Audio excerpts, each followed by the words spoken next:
गोड्डा में जो होमगार्ड की बहाली हो रही है, इसमें जो एसडीपीओ साहब हैं, जो जिला समादेष्टा होते हैं होमगार्ड एसोसिएशन के, आनंद मोहन सिंह साहब, जिनके नेतृत्व में यह हो रहा है, और अध्यक्ष इनके उपायुक्त होते हैं। प्रथम दृष्टिया ऐसा लगता है कि इसमें भारी धांधली किया गया है।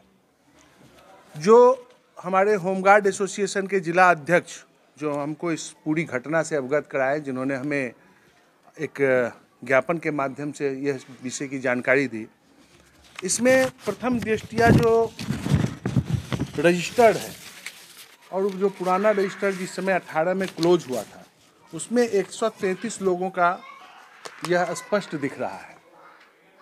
लेकिन बाद में एक नया रजिस्टर बना करके उसमें और लोगों का नाम एंट्री कराया गया और टोटल 155 लोगों का नाम केवल गोड्डा के अंदर यह हुआ है गड़बड़ी, एक प्रखंड में, जबकि प्रखंड स्तर पर इसकी बहाली होती है।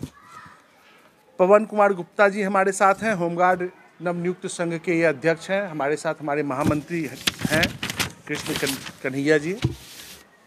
तो दो तीन विषय जो स्पष्ट है कि इसमें गड़बड़ी हो रही है। एक तो जो पुराना रजिस्टर है गोड्डा प्रखंड का, उसमें छेड़छाड़ हुआ है। उसमें 133 के जगह 155 अभ्यर्थियों का कंप्यूटर में एंट्री कराया गया है।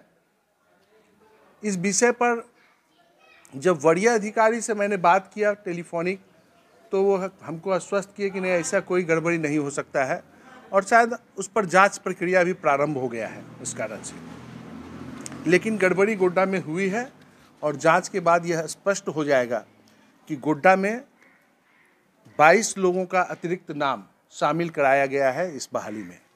इसमें कुछ पदाधिकारी के परिवार के, गांव के लोग हैं जो 18 में जिनका यहाँ पर नहीं था, वर्तमान समय में जो होमगार्ड के जिला समादेष्टा हैं, उनके गांव के लोगों का तो 3-4 लोगों का नाम इसमें है। और यह बड़ी गड़बड़ी इस बहाली में हो रही है। इसके साथ साथ जो प्रखंड है, जैसे गोड्डा प्रखंड के लोगों को पथरगामा के अंदर शामिल कराया गया है और पथरगामा प्रखंड में उस सूची में उसको एंट्री करा के उसको बहाल करने का एक प्रयास किया गया है। और इसके साथ साथ जो चार्ट प्रिंट कराया गया है जो प्रेस के अंदर, तो प्रेस वाला भी अपना एक नाम डाला है। तो इस प्रकार से जो लिखित रूप से इन लोगों ने दिया है, यह जांच का विषय है। और इसमें स्पष्ट ऐसा लग रहा है देखने से कि इसमें बड़े पैमाने पर गड़बड़ी हुई है। और अगर जिले में जांच किया जाए तो पूरे सभी प्रखंड में कुछ ना कुछ गड़बड़ी निकल करके आएगी, क्योंकि वर्तमान समय में होमगार्ड बहाली जो हो रहा है गोड्डा में, यह संदेह के दायरे में आ गया है और इसमें गड़बड़ी चल रही है। इस बात को मैं पिछले 15 दिनों से मीडिया को और हम अपने वरीय पदाधिकारी को जिला के और प्रदेश के वरीय पदाधिकारियों के पास भी हमने फॉरवर्ड किया है इसको, और यह मामला अब सबके संज्ञान में है और इस पर जांच चल रहा है। और जांचों उपरांत जो दोषी पदाधिकारी हैं उस पर कार्रवाई हो और इसकी जांच वरीय पदाधिकारी अपने देख रेख में बिल्कुल सही तरीके से करे, यह हमारा आज के इस प्रेस कॉन्फ्रेंस के माध्यम से मांग है।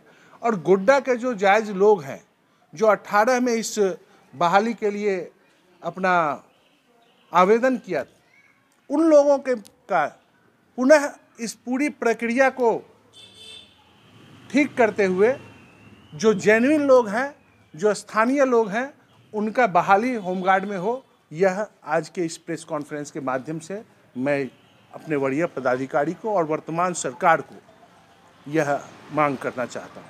जब इतने बड़े पैमाने पर बहाली प्रक्रिया में गड़बड़ी चल रही है, आप 15 दिन से प्रयासरत भी हैं, बावजूद बहाली प्रक्रिया अभी भी ऊर्जानगर में चल रहा है, रोक नहीं लगाई गई, जांच तो दूर की बात है, इस पर क्या कहेंगे?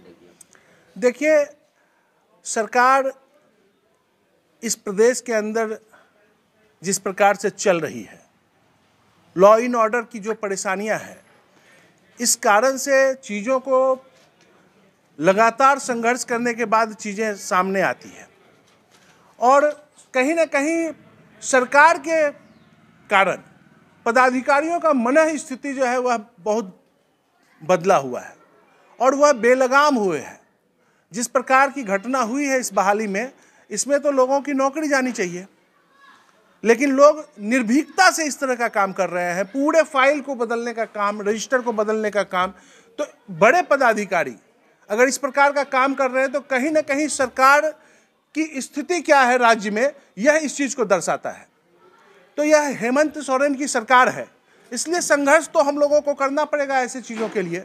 लेकिन सरकार की मंशा कुछ भी रहे और पदाधिकारियों की मंशा कुछ भी हो, हम लोग जब तक यहाँ पर हैं तो किसी भी प्रकार की गड़बड़ी किसी भी शर्त पर नहीं होने देंगे। इसके लिए चाहे हमको जितनी लड़ाई लड़नी पड़ेगी लड़ेंगे। अच्छी बात बताएंगे साहब, आप क्या लगता है कि केवल पदाधिकारी स्तर पर इतनी बड़ी गड़बड़ी में कि कुछ यहाँ के नेता लोग संलिप्त हैं इसमें? बिल्कुल, हम तो सरकार को ही कटघरे में खड़ा कर रहे हैं। कौन लोग हैं सरकार के अंदर बैठे हुए जिनके सह पर इस प्रकार की घटना हुई है और किन लोगों का नाम है? गोड्डा ऐसे ही मेधा घोटाले का केंद्र रहा है, चाहे वह जेपीएससी की बहाली का मामला हो, उसमें भी हमारे यहाँ के नेताओं का हाथ रहा और एक बड़ा घोटाला इस प्रदेश के अंदर हुआ, लोगों को जेल जाना पड़ा। अभी न्याय प्रक्रिया के ये में है, आने वाले समय में लोगों को सजा होगा। और इस प्रकरण में भी जो जनप्रतिनिधि हैं उनकी भूमिका भी संदिग्ध है और उनका भी जांच होना चाहिए कि किनके सह पर इस प्रकार की गड़बड़ियां हुई है।